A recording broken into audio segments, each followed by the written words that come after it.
സ്തുതിയായിരിക്കട്ടെ. പ്രിയപ്പെട്ട കുട്ടികളെ, നവംബർ മാസത്തിലെ കുഞ്ഞളം ചിന്തകൾ നമുക്കൊന്ന് കേട്ടാലോ? ഈ ചിന്തകൾ നമുക്കായി പങ്കുവയ്ക്കുന്നത് പേരാവൂർ മേജർ ആർക്കി എപ്പിസ്കോപ്പൽ ഇടവകയിലെ മിടുക്കിയായ എൽഗ എൽസ പൂവത്തിങ്കൽ ആണ്. നമുക്ക് എൽഗയെ ശ്രദ്ധയോടെ ശ്രമിക്കാം.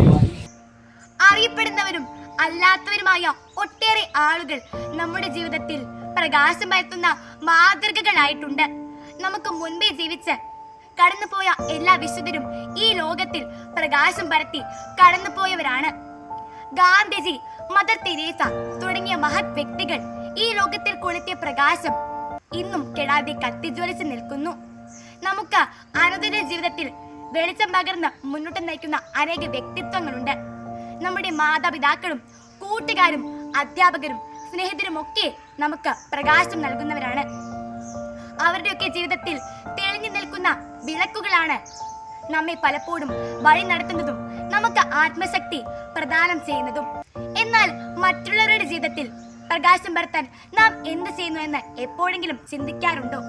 നമ്മുടെ കൊച്ചു ജീവിതം കൊണ്ട് മറ്റുള്ളവർക്ക് പ്രകാശം പരത്തി ജീവിക്കാൻ നമുക്ക് പരിശ്രമിക്കാം. നല്ല ജീവിത മാതൃകയിലൂടെയും പെരുമാറ്റത്തിലൂടെയും പ്രാർത്ഥനയിലൂടെയും മറ്റുള്ളവരെ സ്നേഹിക്കുന്നതിലൂടെയും ഒക്കെ പ്രകാശം പരത്തുന്ന വിളക്കുകളായി മാറാൻ നമുക്ക് സാധിക്കട്ടെ. ഈശോ മിശിഹായ്ക്ക് സ്തുതിയായിരിക്കട്ടെ.